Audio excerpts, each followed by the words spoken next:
Hello students, पिछले class में हम लोग कम्प्लेक्स नंबर पढ़ रहे थे और मैंने उससे रिलेटेड कुछ प्रॉपर्टीज़ वगैरह बताया था कि कम्प्लेक्स नंबर से रिलेटेड उसका एडिशन, सब्सट्रैक्शन, मल्टीप्लिकेशन और डिवीज़न कैसे होता है। आइए हम लोग उस सब से रिलेटेड कुछ क्वेश्चंस करते हैं।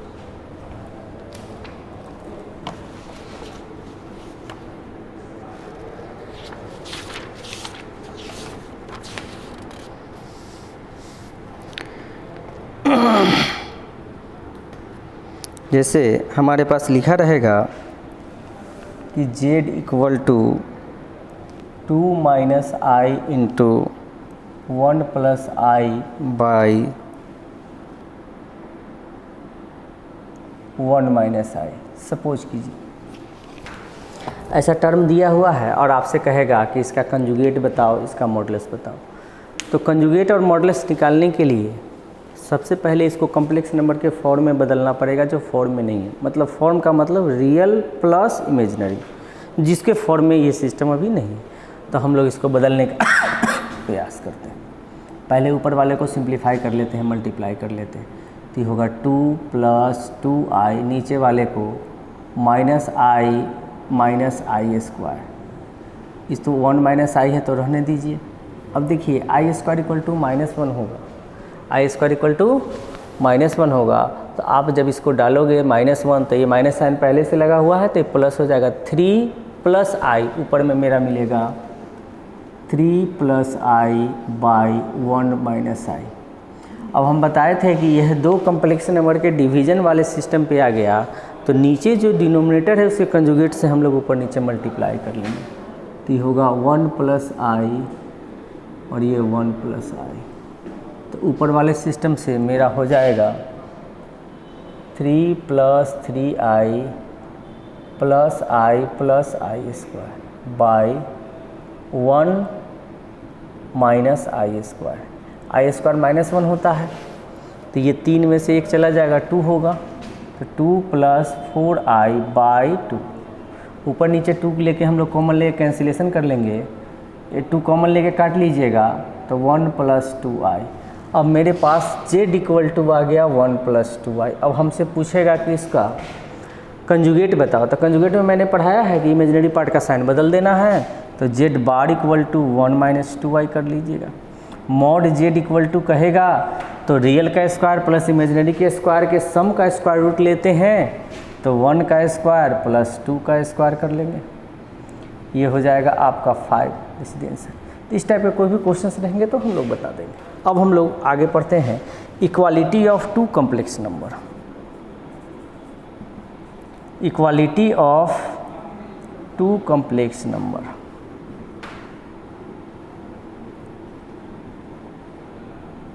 ठीक है, इस पे हम लोग बात करते हैं। 2 complex number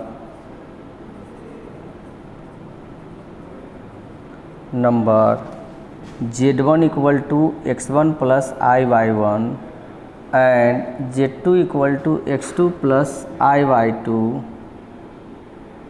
will be equal if real part of z1 equal to real part of z2 and imaginary part of z1 equal to imaginary part of z2। यानी कहने का मतलब ये है कि दो कम्प्लेक्स नंबर आपस में इक्वल तभी हो सकता है जब पहले कम्प्लेक्स नंबर का रियल पार्ट दूसरे कम्प्लेक्स नंबर के रियल पार्ट के बराबर हो और पहले कम्प्लेक्स नंबर का इमेजिनरी पार्ट दूसरे कम्प्लेक्स नंबर के इमेजिनरी पार्ट के बराबर हो, अन्यथा इक्वल होने की कोई संभावना नहीं। अब कभी कभी क्या करेगा, क्वेश्चन से जब इससे पूछेंगे तो दो कम्प्लेक्स नंबर को इक्वल कर देगा और कुछ अननोन्स दे देंगे जिनका मान निकालना होगा। जैसे क्या हो सकता है उस पर हम लोग बात करें।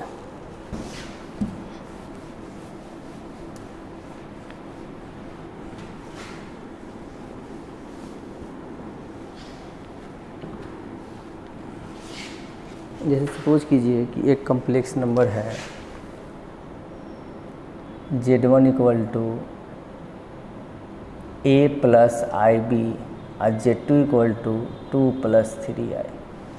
कहेगा कि if Z1 equal to Z2 find A and B। तो आप क्या कीजिएगा, Z1 इक्वल टू Z2 है यानी A plus i b equal to 2 plus 3i है।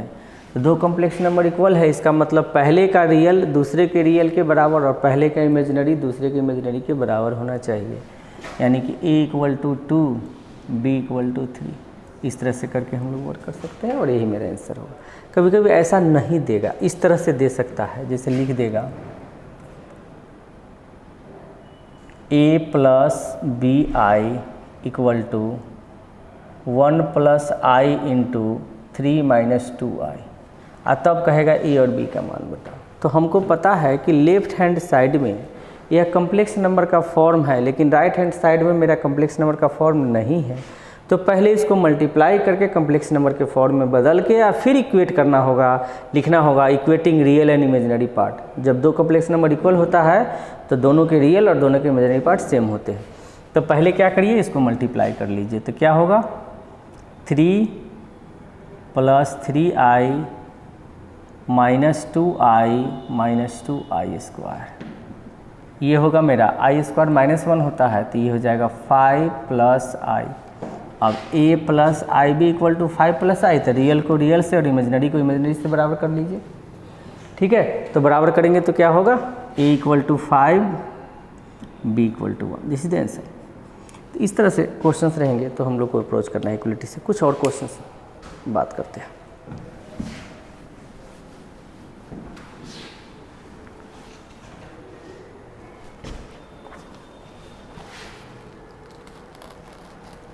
जैसे लिख दिया है 1 minus i by 1 plus i पे power 100 equal to a plus i b. Suppose कीजिए क्वेश्चन दे दिया, हमसे कहता है ए और बी का मान बताओ। तो सबसे पहला कि आपको इसको कॉम्प्लेक्स नंबर के फॉर्म में बदलना है, कॉम्प्लेक्स नंबर का फॉर्म नहीं है। तो हम देखेंगे कि ये डिवाइड में है, तो पहले इसको हम लोग क्या करेंगे, कंजुगेट से मल्टीप्लाई कर लेंगे। तो हम लोगों को क्या करना है, 1 माइनस आई को 1 plus i into 1 minus i into 1 minus i पे power 100 equal to a plus i भी लिख देंगे। अब देखिए ऊपर में हो जाएगा a minus b, a minus b, तो a माइनस बी का होल स्क्वायर हो गया, नीचे a plus b into a minus b, a square minus b square हो गया। तो होगा 1 माइनस आई का whole square by 1 square minus i square पे power 100 equal to a plus i b. अब देखिए इसको हम लोग ब्रेक करेंगे तो 1 plus i square minus 2i by i square को माइनस 1 बोलते हैं तो 2 हो जाएगा, power 100 equal to a plus i b. अब क्या कीजिए, i square equal to minus 1, तो माइनस 1 प्लस 1 कैंसिल है, 2 से 2, तो ये हो जाएगा आपके पास माइनस आई पे power 100 equal to a plus i b, यानी कि माइनस 1 पे पावर 100 इंटू आई पे power 100 equal to a plus i b. अच्छा, माइनस 1 पे पावर कुछ भी रहेगा इवन तो प्लस होगा, 1 ही होगा, और आई का पावर 1 सौ भी 1 होता है, क्योंकि 4 से डिविजिबल होना चाहिए। मैंने एक नियम बताया था पहले क्लास में कि आई के पावर को 4 से भाग करो, अगर पूरा कम्प्लीटली डिविजिबल हो जाए तो उसका मान 1 लिखना, तो ये हो जाएगा। अब रियल और इमेजिनरी को इक्वेट कीजिए, तो यहाँ पर तो इमेजिनरी है नहीं, तो आप इसको लिख दीजिए 1 plus 0i equal to a plus i b, यानी कि हम लोग कह सकते हैं a equal to 1 b equal to 0, ऐसे हम लोग आंसर लिख सकते हैं। तो इस टाइप के कोई भी क्वेश्चन रहे तो हम लोग इस तरह से वर्क करते हैं। आगे हम लोग कुछ और क्वेश्चन देखते हैं।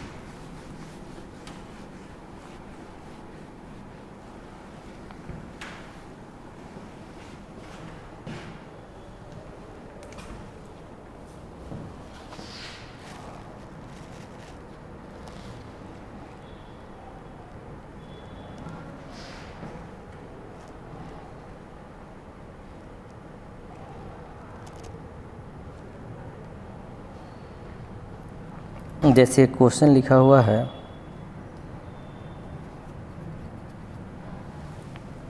x minus i y into 3 plus 5i equal to minus 6 plus 24i, कहता है x और y का मान बताएं। ठीक है, तो हम लोग कैसे वर्क कर पाएंगे इससे देखते हैं।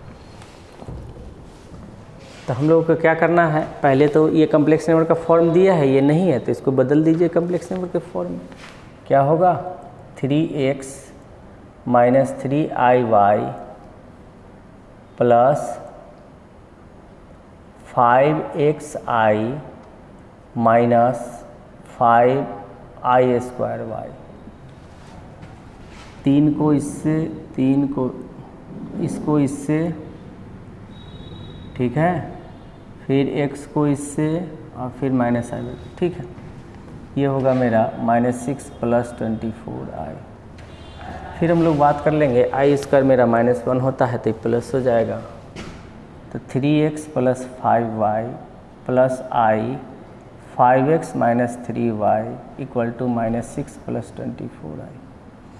अब रियल को रियल से, इमेजनरी को इमेजनरी से इक्वेट कर लेते हैं, तो हमारे पास होगा 3x plus 5y equal to -6 और 5x minus 3y equal to 24। अब तो ये लीनियर इक्वेशन इन 2 वेरिएबल है और इसको हम इजली वे में सोल्व करके x और y का मान निकाल सकते हैं, ठीक है। एक दूसरे टाइप का क्वेश्चंस है, उस पर भी हम लोग वर्क कर लेंगे।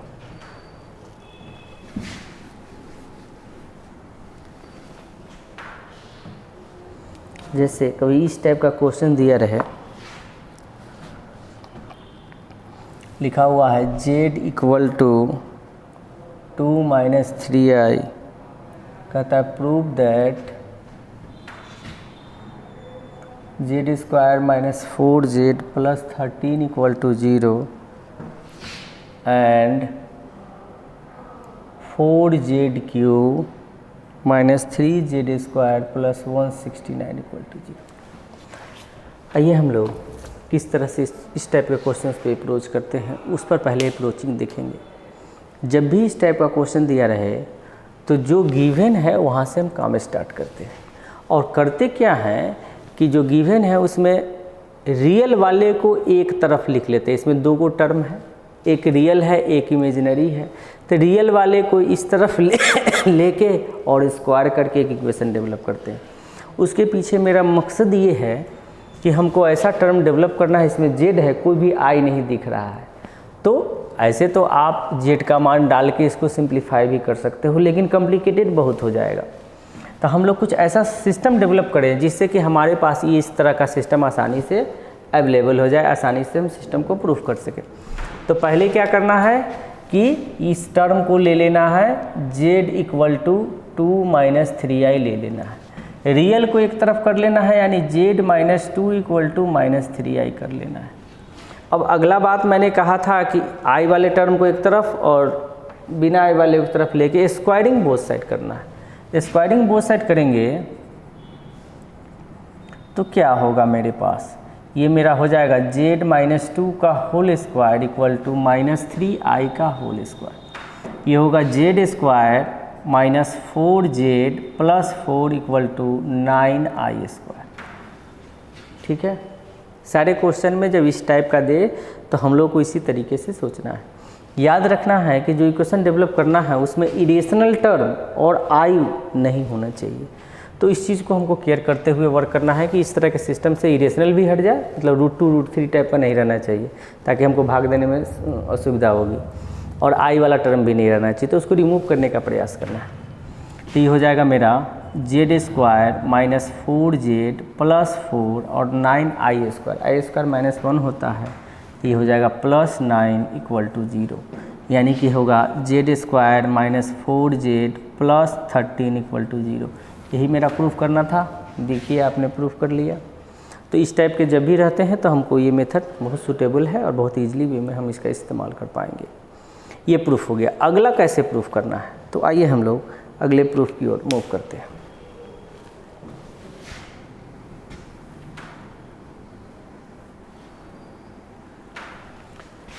अब हमने ये साबित कर लिया कि z square minus 4z plus 13 equal to 0 है, ये मैंने प्रूफ कर लिया। अब इसको प्रूफ करने के लिए क्या होता है कि जो मैंने साबित किया उससे इसको डिवाइड करना है, उसका भी बेनिफिट हमको पता चलेगा। क्या करें कि हम लोग z square minus 4z plus 13 को से 4z³ माइनस 3z² प्लस 169 को डिवाइड करना। करिए डिवाइड करने के लिए हम लोग पहला टर्म को कैंसिलेशन करना है, तो 4z से करेंगे तो ये मेरे पास सिस्टम हो जाएगा 4z³ minus 16z² plus 30z। Subtract करिए, माइनस प्लस और यहाँ माइनस, ये कट गया। ये 16 में से 3 चला जाएगा तो ये आ जाएगा 13z² माइनस 13z प्लस 169। ऐसा टर्म डेवलप हो जाएगा। अब क्या करें, 13 से इसको मल्टीप्लाई कर लें। कहीं ना कहीं गड़बड़ है, एक minute. 3z² minus 169 4z, okay.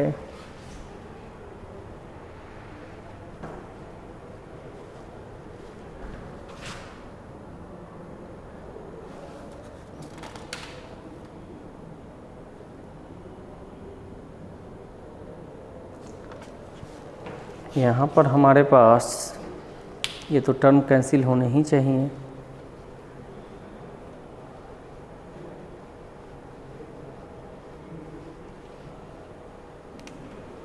(13z plus 169 है, तो अगर हम लोग यहाँ 13 से मल्टीप्लाई करते हैं तो ये होगा मेरे पास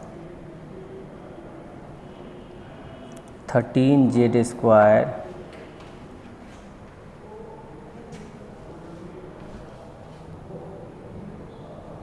ठीक है। और यहाँ 13 से मल्टीप्लाई कीजिएगा 52 माइनस 52z प्लस 169, जो भी वैल्यू आएंगे, ठीक है। Plus plus minus, minus minus plus, plus plus minus, ये टर्म कैंसिल है, ये टर्म कैंसिल है। 39z आएंगे।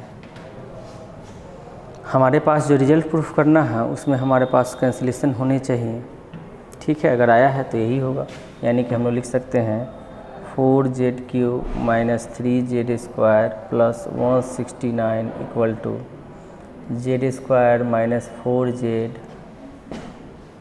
Plus 13 into this 4z plus 13 plus 39z। इसका मान हमारा 0 हम ऑलरेडी साबित कर चुके हैं, तो वहाँ से इस वैल्यू को डालिएगा तो होगा 0 into 4z plus 13 plus 39z। ये तो मेरा 0 हो गया, यानी कि 39z मेरे पास वैल्यू आएगा और z का जो मान है वो डाल के हम लोग लिख सकते हैं। इस टाइप के क्वेश्चंस में हम लोगों को इसी तरह से अप्रोच करने हैं, बनाने हैं। चलिए हम लोग कुछ और देखते हैं, ठीक है। तो इस तरह से जो क्वेश्चंस हैं, हमने कुछ क्वेश्चंस डिस्कस किए हैं। अगले क्लास में हम लोग इसकी आगे की बात करेंगे और कुछ कॉम्प्लेक्स नंबर से रिलेटेड कुछ और क्वेश्चंस देखेंगे। धन्यवाद।